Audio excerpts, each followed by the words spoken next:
ও বৌমা, কি জোরে বৃষ্টি পড়ছে গো, তাড়াতাড়ি ছাদে যাও আর ছাদে গিয়ে সব জামা কাপড় তুলে নিয়ে এসো, না হলে কিন্তু সব শাড়ি জামা ভিজে একেবারে চপ হয়ে যাবে। রত্না দেবী যেই না চপের কথা বলে তখনই তার বৌমা রীতার মন বেগুনি চপ গরম গরম পকোড়া খাওয়ার জন্য নেচে ওঠে। কারণ বৃষ্টি পড়লেই সে পকোড়া খাওয়ার জন্য একেবারে পাগল হয়ে ওঠে, কারণ সে বর্ষায় পকোড়া খেতে ভীষণ পছন্দ করে। রীতা আর জামা কাপড় কি তুলবে, সে বৃষ্টি দেখে রান্নাঘরে গিয়ে পকোড়া ভাজার জন্য ব্যস্ত হয়ে ওঠে, কারণ সে নিজেকে কিছুতেই সামলে রাখতে পারে না।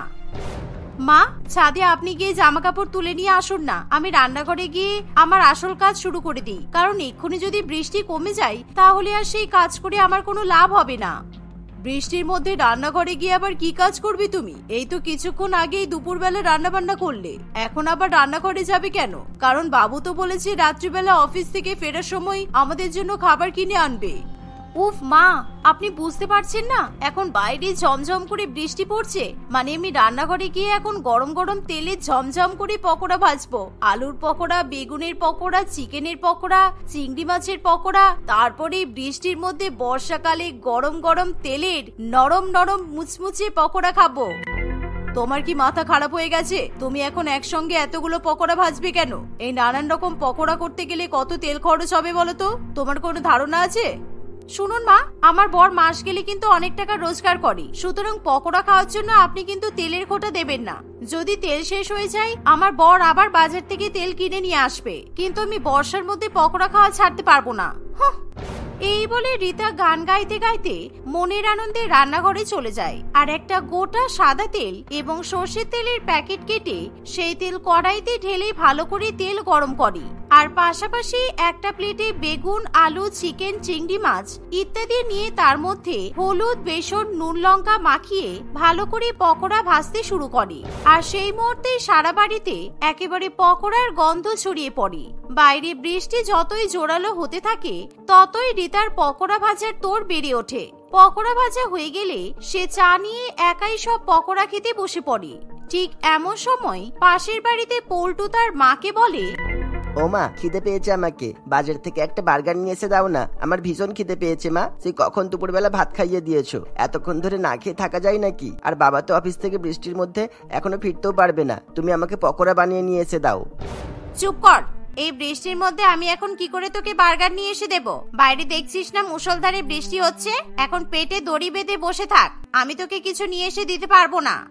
ঠিক আছে, তাহলে তুমি আমাকে পকোড়া ভেজে দাও। বার্গার যখন খেতেই পারবো না তাহলে বাড়িতে বসে বসে পকোড়া খাবো। আর তুমি যদি আমাকে পকোড়া নাও খাও আমি কিন্তু সন্ধ্যাবেলা পড়তে বসবো না, বলে দিলাম।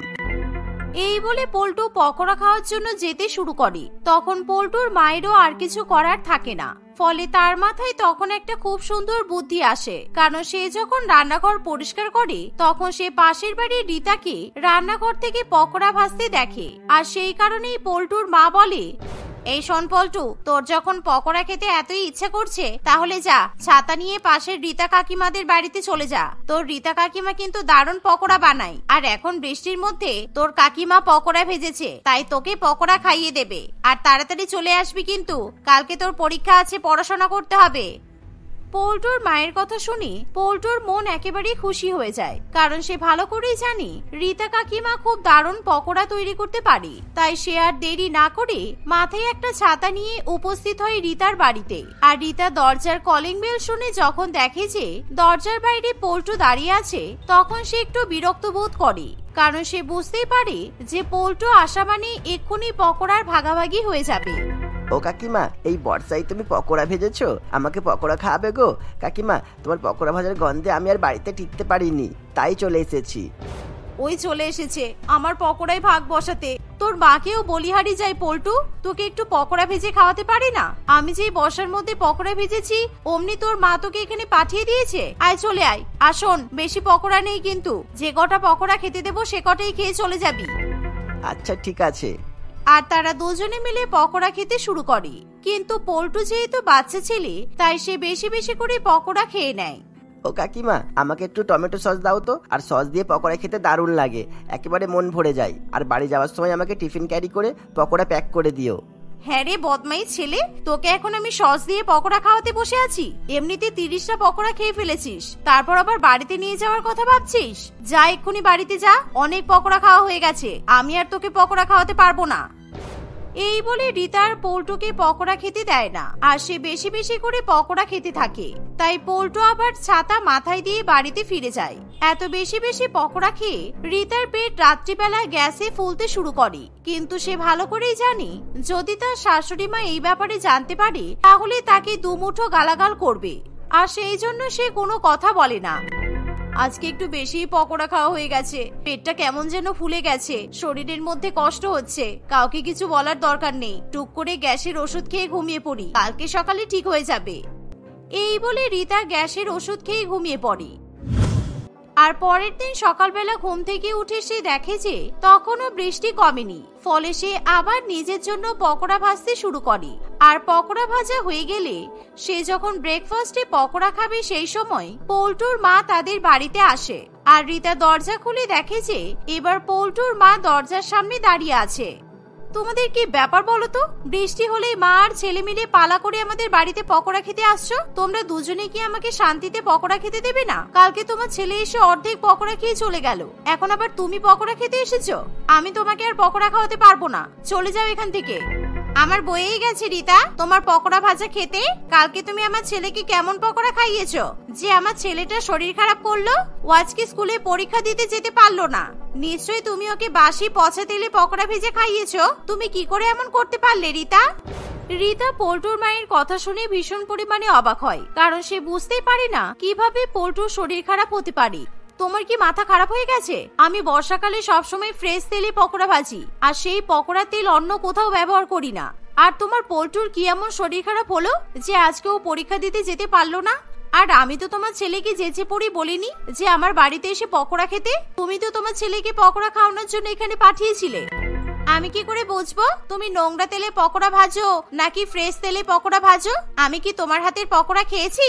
আমি তো শুধু এটুকু জানি আমার ছেলেটা আজকে তোমার কারণে পরীক্ষা দিতে পারলো না, তাই তুমি আজকে পকোড়া খাওয়াও, তারপরে আমি বুঝতে পারবো যে তুমি কেমন তেলে পকোড়া ভাজো, না হলে তো আমি বিশ্বাসই করবো না। রিতা পল্টুর মায়ের কথা শুনে তার কথা জালে ফেসে যায়, আর তাকেও বেশি বেশি করে পকোড়া খাওয়াতে শুরু করে। এরকম ভাবে অনেক বেশি পকোড়া খাওয়ার পর পল্টুর মা বিশ্বাস করে যে রিতা সত্যিই ভালো তেলে পকোড়া ভেজেছে, তাই সে কিছু না বলেই পকোড়া খেয়ে রিতাদের বাড়ি থেকে চলে যায়। আর এর ফলে আজকেও বৃষ্টির মধ্যে রিতা বেশি করে পকোড়া খেতে পারে না। আর পল্টুর মা যখন ছাতা মাথায় দিয়ে বাড়িতে ফিরে সেই সময় সত্যি মা, তোমার মাথায় কিন্তু দারুণ বুদ্ধি আছে। আমি যখন কালকে এসে তোমাকে বললাম রীতা কাকিমা বৃষ্টির মধ্যে দারুণ পকোড়া ভেজেছে কিন্তু তোমার জন্য পাঠাইনি, তখন তুমি ভালোই বুদ্ধিটা বার করেছো। আর তুমি রীতা কাকিমাকে বুঝতেই তো দিলে না যে আজকে বৃষ্টির জন্য আমার স্কুলের পরীক্ষা ক্যান্সেল হয়ে গেছে। চুপ কর, বেশি পাকা পাকা কথা বলতে হবে না। তোর রীতা কাকিমাকে আমি একদম ঘোল খাইয়ে দিয়েছি, আর এই বৃষ্টির মধ্যে ওদের বাড়িতে গিয়ে মিথ্যা কথা বলে ওর বেশিরভাগ পকোড়া আমি খেয়ে চলে এসেছি, কিন্তু এই বোকাটা কিছু বুঝতেই পারেনি। এই কথা বলে পল্টু এবং তার মা দুজনেই খুবই হাসাহাসি করে। অন্যদিকে বর্ষাকালে আরো বৃষ্টির পরিমাণ বাড়তে শুরু হয়, আর পল্টুর যখন অঙ্ক পরীক্ষা আসে তখন পল্টুর মা তার অঙ্কের টিচারকে ফোন করে বলে পল্টুকে পরীক্ষার আগের দিন অঙ্ক করিয়ে দিয়ে যেতে, না হলে পল্টু একেবারে ফেল করবে, কারণ পল্টু অঙ্কে ভীষণ পরিমাণে কাঁচা। কিন্তু দিদি, এই বৃষ্টির মধ্যে আমি আপনার ছেলেকে কি করে অঙ্ক করাতে যাব? আর আমি একটা ব্যাচেলার ছেলে, বাড়িতে রান্না বান্না আছে, আর এখন যদি আমি অঙ্ক করাতে চলে যাই তাহলে আমি থেকে যাব। সুতরাং আমি এখন অঙ্ক করাতে যেতে পারবো না। আমি ওকে সারা বছর যে অঙ্ক করিয়েছি সেটাই যথেষ্ট, আর ওটাই যদি ঘটে না ঢোকে তাহলে আজকে অঙ্ক করিয়েও আজকে আহামরি কিছু ফার্স্ট হয়ে যাবে না। মাস্টার মশাই, দয়া করে এরকম করে বলবেন না, ছেলেটা ভীষণ ভয় পেয়ে গেছে। যদি বাই চান্স অঙ্কে কালকে ফেল করে যায় তাহলে পাড়ায় আমার ছেলেটা মুখ দেখাতে পারবে না। আপনি দয়া করে আজকে অঙ্কটা করিয়ে দিয়ে যান, আর আপনি খাওয়া দাওয়া নিয়ে চিন্তা করবেন না। আমি আপনার জন্য রাত্রিবেলা সব রান্না করে রাখবো, আর সন্ধ্যাবেলাতেও আপনি আমাদের বাড়িতে খাওয়া দাওয়া করবেন। সন্ধ্যাবেলা খাওয়া দাওয়া করার কথা শুনি অঙ্কের মাস্টার মশাই একটু লোভে পড়ে যায়, কারণ বৃষ্টির মধ্যে পল্টুকে 2 ঘন্টা অঙ্ক করিয়ে যদি ভালো মন্দ গরম গরম খাবার পাওয়া যায় তাহলে তো কোনো ব্যাপারই নয়। তাই সন্ধ্যা হতে না হতেই পল্টুর মাস্টার মশাই পল্টুকে অঙ্ক করাতে চলে আসে। আর পল্টুর মা ঠিক করে যে পল্টুর মাস্টার মশাইকে আজকে গরম গরম চিকেন পকোড়া, চিংড়ি মাছের পকোড়া আর মটন পকোড়া ভেজে খাওয়াবে। আজকে যদি আমি মাস্টার মশাইকে এই পকোড়াগুলো ভেজে খাওয়াই তাহলে মাস্টার মশাই খুশি হয়ে আমার ছেলেকে ভালো করে অঙ্ক বুঝিয়ে দেবে। আর আমার তো জানাই আছে এই মাস্টার মশাই হলো আমার ছেলে স্কুলের অঙ্কের মাস্টারের বন্ধু, তাই আমার ছেলের অঙ্ক পরীক্ষাতে পাশ করতে কোনো সমস্যাই হবে না। এই বলে পল্টুর মা যখন গরম গরম পকোড়া ভেজে মাস্টার মশাইকে পরিবেশন করবে এমন সময় তার দরজার কলিং বেল বেজে ওঠে। আর সে দরজা খুলে দেখে যে বৃষ্টি মাতায় রীতা তাদের বাড়িতে হাজির হয়েছে। আর রীতাকে দেখা মাত্রই পল্টুর মা একেবারে চমকে ওঠে। সে বুঝতেই পারে যে রীতা নিশ্চয়ই পকোড়া খাওয়ার লোভে পড়ে সেখানে এসেছে, তাই সে প্রথমে কিছুতেই রীতাকে বাড়িতে ঢুকতে দেয় না। কিন্তু রীতা কোনো কথা শোনে না, সে তাড়াতাড়ি করে পল্টুদের বাড়ির মধ্যে ঢুকে আসে। ভাগ্যিস আমি এখানে এসে উপস্থিত হলাম, না হলে এই বাড়িতে যে এই কাণ্ড হচ্ছে আমি তো জানতেই পারতাম না। আর মাস্টার মশাই, আপনার তো দেখছি কোনো প্রাণের ভয় নেই, কারণ আপনি এই বৃষ্টির মধ্যে পল্টুর মায়ের হাতের পকোড়া ভাজা খাচ্ছেন। আপনি জানেন ও কি করে পকোড়া ভাজে? মানে আমি তো কিছু বুঝতে পারছি না, প্লিজ আমাকে সত্যি কথা বলুন। আমি আজকে সকালবেলা দেখেছি আমাদের পাশের বাড়ির মুদিখানার দোকানে মশলা কাকু বৃষ্টির মধ্যে যে তেলগুলো পচে গেছে, নোংরা হয়ে গেছে, সেগুলো সব নর্দমায় ফেলে দিচ্ছিল। কিন্তু পল্টুর মা দোকানে গিয়ে বলল যে মাস্টার মশাইকে পকোড়া ভেজে খাওয়াতে হবে, তাই তেলগুলো ফেলে না দিয়ে তাকে দিয়ে দিতে। আর এই বর্ষার মধ্যে পল্টুর মা ওই নোংরা তেল নিয়ে এসে আপনার জন্য পকোড়া ভেজে খাওয়াচ্ছে। এখন তো বুঝতেই পারছেন যদি আপনি এই পকোড়াগুলো খেয়ে ফেলেন তাহলে কিন্তু আপনার পেটের বড়সড় ক্ষতি হতে পারে। আর একবার যদি আপনার পেছন লিক হতে শুরু করে তাহলে কিন্তু আর থামবে না। রীতার এমন কথা শুনে অঙ্কের মাস্টার মশাই ভীষণ ভয় পেয়ে যায়। আর সে ওরে বাবা গো মা গো বলে গরম গরম পকোড়া ফেলে দিয়ে বৃষ্টির মধ্যে ছাতা মাথায় দিয়ে পালিয়ে যায়। আর সে কোনোদিনও পল্টুকে অঙ্ক শেখাবে না বলে জানিয়ে দেয়। রীতার এরকম অসভ্যতামি দেখে পল্টুর মা ভীষণ পরিমাণে রেগে গিয়ে বলে, রীতা, তুমি এসব মিথ্যা কথা বলে অঙ্কের মাস্টার মশাইকে তাড়িয়ে দিলে? তোমার এত বড় সাহস! তুমি এরকম মিথ্যা কথা বললে কেন? আমি মোটেই কিন্তু মশলা কাকুর দোকান থেকে পচা তেল কিনে আনিনি। তুমি আমাকে ফাঁসিয়ে কি লাভ পেলে গো? আমার ছেলের ভবিষ্যৎটা তো নষ্ট হয়ে গেল। ও মা, তুমি যখন তোমার ছেলের সাথে পরিকল্পনা করে বর্ষার মধ্যে ছাতা মাথায় দিয়ে আমার বাড়িতে এসে গরম গরম পকোড়া ভাজা খেতে পারো, তাহলে আমি কেন মিথ্যা কথা বলে তোমার হাতের পকোড়া ভাজা খেতে পারবো না? তোমার ছেলের নাকি পেট খারাপ হয়েছে আর তোমার ছেলে পরীক্ষা দিতে যেতে পারেনি, এসব মিথ্যা নাটক করলে কেন তুমি? রীতার কথা শুনে পল্টুর মা ভীষণ পরিমাণে লজ্জায় পড়ে, তাই সে কোনো কথা বলতে পারে না। রীতা তখন মাস্টার মশাইয়ের জন্য ভেজে রাখা সব পকোড়া টিফিন বক্সে তুলে নেয় আর বৃষ্টির মধ্যে খেতে খেতে বাড়িতে ফিরে আসে। কিন্তু উপরওয়ালার কৃপায় পল্টু অঙ্ক পরীক্ষায় ফেল করে না, সে কোনো মতে পাশ করে যায়। আর অন্যদিকে তারা আর কোনোদিনও পকোড়া খাওয়ার লোভে পড়ে রীতাদের বাড়িতে বদমাইশি করতে যায় না। অমিতা অত্যন্ত ধনী পরিবারের মেয়ে ছিল, তার টাকা পয়সার কোনো অভাব নেই, কিন্তু সে পছন্দ করে বসে এক মধ্যবিত্ত ঘরের ছেলে অভিকে, আর তাকে সে বিয়ে করবে বলে ঠিক করে। অভি তার মা রত্না দেবী এবং 4 বোন শিলা, রিয়া, শ্রিয়া এবং জুনির সঙ্গে বাস করে। প্রথমে অমিতার পরিবার মেয়ের এমন 4 ননদের শ্বশুরবাড়িতে বিয়ের সিদ্ধান্ত, কিন্তু অমিতা খুবই জোর করায় তার বাবা অভির সঙ্গে মেয়ের বিয়ে দেবে বলে ঠিক করে। তুই যে অভিকে বিয়ে করবি বলে লাফাচ্ছিস, ওকে কিন্তু আমার মোটেই পছন্দ নয়। কেননা আমি ওর বাড়ি গিয়ে দেখেছি ওদের ঘরে এসি নেই আর একটা ফ্রিজ আছে, তাও নাকি খারাপ হয়ে পড়ে আছে। তুই এই গরমে কিভাবে সংসার করবি বলতো? তুমি আছো কি করতে বাপি? আমার বিয়ের সময় তুমি আমাকে গহনা গাটি, খাট, আলমারি সবই দিচ্ছ, তার সাথে না হয় একটা এসি আর একটা ফ্রিজও দেবে। হ্যাঁ, আমার টাকা আছে, তাই বলে মগের মূল্য পেয়েছিস নাকি? আর আমারও তো এখন কোনো উপায় নেই। ঠিক আছে, তাই হবে। কিছুদিনের মধ্যেই অমিতার সঙ্গে অভির খুবই ধুমধাম করে বিয়ে হয়। সে যখন বরযাত্রীর বাসে করে তার স্বামী এবং 4 ননদের সঙ্গে শ্বশুর বাড়িতে যায়, তখন তার গরমে খুবই কষ্ট হয়। উফ, কি গরম! তুমি এই গরমে একটা এসি বাস বুক করতে পারলে না অভি? আমার তো ঘামে সব মেকআপ গলে গলে পড়ছে। কি জ্বালাতন! এত গরম সহ্য করতে পারছি না আমি, সত্যি। বৌদি, আর একটু কষ্ট করো, কিছুক্ষণের মধ্যেই আমরা বাড়িতে পৌঁছে যাব, তারপর তুমি এসিতে আরাম করতে পারবে। তোমার ভাগ্য কি ভালো বৌদি, শ্বশুর বাড়িতে পা রাখা মাত্রই তোমার বাবা তোমার শ্বশুর বাড়িতে এসি পাঠিয়ে দিয়েছে, তাই গরমে তোমাকে কষ্ট পেতে হবে না। হ্যাঁ বৌদি, আমার বাবাও যদি এত বড়লোক হতো তাহলে খুব ভালো হতো, তাহলে আমাদের 4 বোনের ঘরেও এসি থাকতো, আমরা আরাম করে ঘুমাতাম। এই গরমের মধ্যে আমাদের 4 জনকে খুব কষ্ট পেতে হয়। নতুন বউ অমিতা এসব কথা শুনে মনে মনে আনন্দ পায়, আর তার বাবা খুবই ধনী হওয়ায় সেটা নিয়ে মনে মনে গর্ব করতে থাকে। কিছুক্ষণের মধ্যেই অমিতা তার শ্বশুর বাড়িতে গিয়ে পৌঁছায়। রত্নাদেবী নিজের নতুন বৌমাকে বরণ করে বাড়িতে তোলে, আর কিছুক্ষণের মধ্যে সে এসি, ফ্রিজ, টিভি দিয়ে নিজের এবং অভির ঘরটা সাজিয়ে তোলে। অন্যদিকে অমিতার 4 ননদ এবং শাশুড়ি মায়ের ঘরে গরমের মধ্যে পাখা ধীরে ধীরে ঘুরতে থাকে। এই দেখে অভির খুবই কষ্ট হয়। নতুন বউ নিজের ঘরে এসিতে শুয়ে আরাম করছে এমন সময় বলছিলাম আজকে দুপুরে তো খুব গরম পড়েছে, তাই আমি আমার 4 বোনকে এই ঘরে ডেকে নেবো ভাবছিলাম, কেননা ওরা বাইরে গরমে খুব কষ্ট পাচ্ছে। আর তাছাড়া একটা ঘরে যখন এসি চলছেই, তাহলে ওরা আর আমার মা একটু এই ঘরে আরাম করুক না, অসুবিধা কোথায়? না না, পাগল নাকি? আমার ঘরে ঢুকে তোমার মা আর বোনেদেরকে এসিতে আরাম করতে হবে না, কারণ এক ঘরে এত বেশি লোকজন আমার পছন্দ নয়। আর তোমার যখন এতই কষ্ট হচ্ছে, তুমি তোমার 4 বোনের ঘরে এসি লাগিয়ে দাও। এই কথা শুনে অভির খুবই খারাপ লাগে। এভাবেই দেখতে দেখতে কিছুদিন কাটে। একদিন গরমের তীব্রতা বেশি হলে অমিতা সারাদিন এসিতে থাকে। আমি আর আজকে গরম সহ্য করতে পারছি না রে বোন, আমার গায়ে এই গরমে খুব ঘামাচি হচ্ছে। কেন যে এত গরম পড়ছে কি জানি। হ্যাঁ রে দিদি, আমরাও পারছি না। আর দেখ, বৌদি কি সুন্দর ঠান্ডায় থাকে, কিন্তু ওর 4 ননদ যে গরমে কষ্ট পাচ্ছে সেটা তো বৌদির চোখেও পড়ে না। আমাদের তো একটু এসি ঘরে ডাকতে পারে বল? ডাকার কি আছে রে, ওই ঘরটা যেমন আমাদের বৌদির, ঠিক তেমন আমাদের দাদারও। তাই চল আজকে রাত্রিবেলা আমরা ওই এসি ঘরে গিয়ে ঘুমাবো, কারণ আমাদের ঘরে যদি একটা এসি থাকতো তাহলে আমাদেরকে তো আর বৌদির ঘরে শুতে হতো না। কিন্তু এখন তো বৌদির ঘরে ঘুমানো ছাড়া আমাদের কাছে আর কোনো উপায় নেই, গরমে তো আমরা মরে যাবো। অন্যদিকে রাত্রিবেলা ঘুমানোর আগে অমিতা ছাদে চলে যায় হাওয়া খেতে। সেই সুযোগে অমিতার 4 ননদ তার ঘরে গিয়ে এসি চালিয়ে শুয়ে পড়ে। অমিতা যখন নিজের ঘরে আসে তখন সে দেখে যে তার ঘর আগে থেকেই ঠান্ডা হয়ে আছে, আর 4 ননদ তার ঘরে ঢুকে আরাম করে এসি চালিয়ে ঘুমাচ্ছে। এই দেখে অমিতা প্রচন্ড পরিমাণে রেগে যায়। ওই দেখো, এদের কত সাহস, আমার ঘরে ঢুকে এসিতে শুয়ে ঘুমাচ্ছে আর আমাকে জানানোর কোনো প্রয়োজন মনে করেনি। এই ঘুম থেকে ওঠো বলছি তোমরা। কি হলো? শিলা, রিয়া, ওঠো। বৌদির গলার আওয়াজ পেয়ে তার 4 ননদ ধরপড় করে ঘুম থেকে উঠে পড়ে। তার ননদদেরকে অপমান করতে শুরু করে।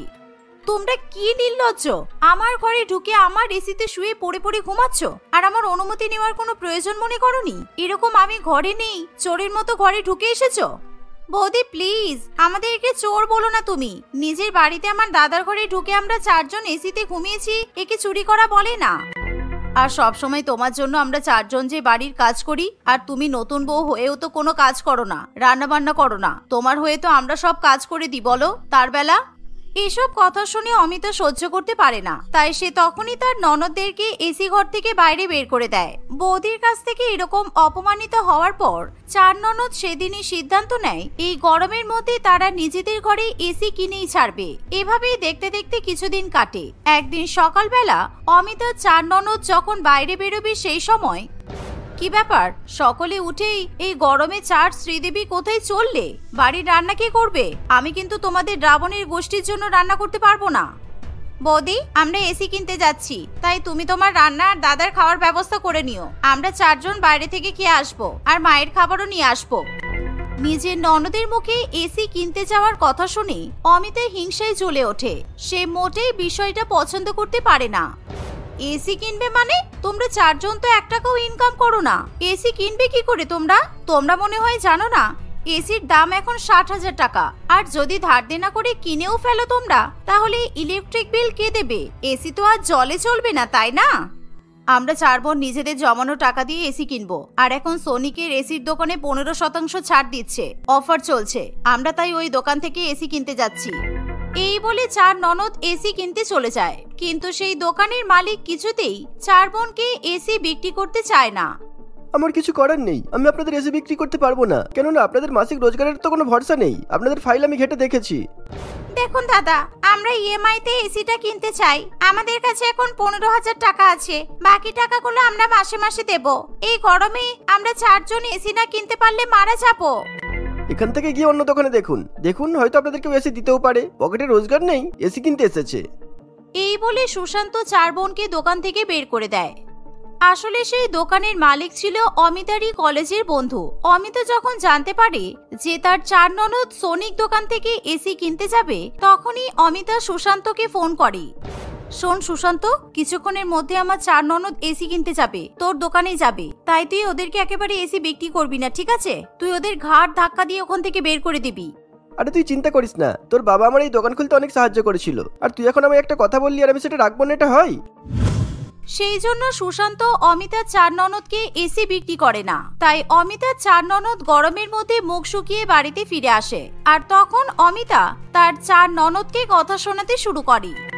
কি হলো, তোমাদের 4 জনের নতুন এসি কোথায়? এই যে বললে এসি কিনবে, হয়ে গেল? আমি ভালো করেই জানতাম তোমাদের এসি কেনার মতো ক্ষমতা নেই। কত বড় বড় কথা, জমানো টাকা দিয়ে এসি কিনবে। বৌদি, আগে আমরা যদি জানতাম একটা এসির জন্য তুমি আমাদেরকে এমন কথা শোনাবে, তাহলে দাদাকে তোমার বাবার কাছ থেকে এসি নিতেই বারণ করে দিতাম। তুমিও যদি আমাদের মতো গরমে থাকতে, তাহলে আমাদের কষ্টটা বুঝতে পারতে। চুপ করো আর যাও রান্না বান্না করো। আর হ্যাঁ, আমি তোমাদেরকে একটা শর্তে আমার এসি ঘরে থাকতে দিতে পারি, কিন্তু তোমাদের 4 জনকে আমাকে প্রত্যেকদিন 2000 টাকা করে ভাড়া দিতে হবে। এভাবে অমিতা তার 4 ননদকে কথা শোনাতে থাকে। দেখতে দেখতে বেশ কিছুদিন কাটে। একদিন, অনেক হয়েছে, আমি এবার আমার 4 বোন আর মায়ের জন্য নতুন এসি কিনে দেবই, কেননা আমি তোমার সঙ্গে ঠান্ডা ঘরে আরাম করব আর ওরা কষ্ট পাবে, এমন শিক্ষা আমি পাইনি, বুঝেছো? হ্যাঁ, তুমি ওদেরকে এসি কিনে দিলে আমি এই ঘর থেকে এসি খুলে নিয়ে বাপের বাড়িতে চলে যাব। তখন তোমাকে আর আমার সঙ্গে সংসার করতে হবে না, কারণ এখন থেকে 4 ননদ তোমার ঘাড়ে চাপবে, সেটা তো আমি হতে দেব না। দাদা বৌদির মধ্যে এরকম ঝগড়া দেখে অমিতার 4 ননদ সেখানে চলে আসে। দাদা, আমাদের কিছু দরকার নেই, আমরা 4 বোন ঠিক গরমের মধ্যে থেকে যাব, কিন্তু তুই দয়া করে মাথা গরম করিস না দাদা, আর এরকম ভাবে বৌদির সঙ্গে ঝগড়া করিস না। আমি আজকে থেকে তোদের সাথে গরমে থাকবো রে, কেননা এরকম শ্বশুরের টাকায় আরাম আমার আর সহ্য হচ্ছে না। এই বলে অভি ঘর থেকে বেরিয়ে যায়, আর সে তার 4 বোন এবং মায়ের সঙ্গে গরমের মধ্যেই ঘুমাতে শুরু করে।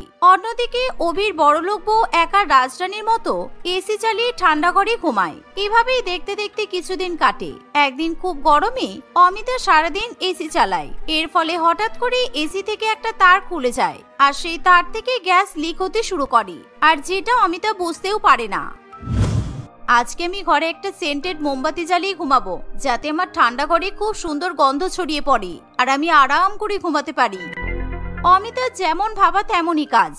সে রাত্রিবেলা ঘরে সুগন্ধি মোমবাতি জ্বালায় আর এসি চালিয়ে আরাম করে ঘুমিয়ে পড়ে। কিন্তু এসির গ্যাস লিক হওয়ায় হঠাৎ করে অমিতার এসিতে আগুন লেগে যায়, আর সেখান থেকে অমিতার পুরো ঘরে আগুন ছড়িয়ে পড়ে। ভয়াবহ আগুনের তাপে অমিতার ঘুম ভেঙে যায়, আর সে নিজেকে বাঁচানোর জন্য চিৎকার করতে শুরু করে। প্লিজ, কে কোথায় আছো, আমাকে বাঁচাও, আমার ঘরে আগুন ধরে গেছে। অভি, শিলা, রিয়া, তোমরা কোথায় আছো, আমাকে বাঁচাও। অমিতার এমন চিৎকার শুনে সকলেরই ঘুম ভেঙে যায়, আর তারা বাইরে বেরিয়ে অমিতার ঘরে আগুন জ্বলতে দেখে প্রচন্ড পরিমাণে ভয় পেয়ে যায়।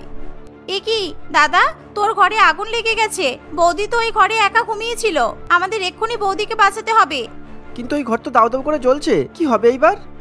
এই বলে তারা জল দিয়ে আগুন নেভানোর চেষ্টা করে, কিন্তু কিছুতেই সেই আগুন নিভতে চায় না। আর এই দেখে কোনো উপায় না পেয়ে অভিকে 4 বোন কম্বল নিয়ে সেই আগুনের মধ্যে ঝাঁপিয়ে পড়ে। তারা কোনো মতে নিজেদের বৌদিকে আগুন থেকে বাঁচিয়ে বাইরে নিয়ে আসে, কিন্তু নিজেদের বৌদিকে বাঁচাতে গিয়ে 4 ননদের শরীরের কিছু অংশ পুড়ে যায়, আর তারা জ্বালা যন্ত্রণায় ছটফট করতে থাকে। অভি, এক্ষুনি ওদেরকে ডাক্তারের কাছে নিয়ে যেতে হবে, ওরা আমার প্রাণ বাঁচিয়েছে, তাই আমি ওদের কিছু হতে দেব না। এই বলে অমিতা তার 4 ননদকে নিয়ে সামনে চিকিৎসা কেন্দ্রে চলে যায়, আর ডাক্তারবাবু কোনো মতে চিকিৎসা করে 4 বোনকে সুস্থ করে তোলে। দেখুন, আমি ওদেরকে সুস্থ করে দিয়েছি, কিন্তু ওদের গায়ে যেভাবে পোড়া আছে তাতে এই গরমে ওদের সবসময় এসিতে রাখতে হবে, তা নাহলে পুরোপুরি সুস্থ হওয়া সম্ভব নয়। কিন্তু এই কথা শুনে সকলেই চুপ করে থাকে, কিন্তু অমিতা এবং অভি 4 জনকে নিয়ে বাড়িতে ফিরে প্রথমে ঘরবাড়ি সারিয়ে তোলে। অমিতা সেদিনই সিদ্ধান্ত নেয় সে তার 4 ননদকে সুস্থ করার জন্য একটা বড় এসি কিনে আনবে। তোমরা আমাকে ক্ষমা করে দাও, আমি খুব ভুল করে ফেলেছি। তোমরা যে এত ভালো মনের মানুষ আমি সত্যিই বুঝতে পারিনি, তাই আমি তোমাদেরকে আর গরমে কষ্ট পেতে দেব না। ঠিক আছে বৌদি, আমরা তো তোমার থেকে ছোট, তুমি আমাদের কাছে এভাবে ক্ষমা চাইবে না, আমরা কিচ্ছু মনে করিনি। এই শুনে অমিতা তার 4 ননদের জন্য নতুন এসি কিনে নিয়ে আসে, আর সেই এসি অমিতা তার ননদদের ঘরে লাগিয়ে দেয়। সেই সাথে অমিতা তার ননদদের সেবা যত্ন করে তাদেরকে সুস্থ করে তোলে, আর এভাবেই তারা গরমের মধ্যে সুখে শান্তিতে জীবন কাটাতে থাকে।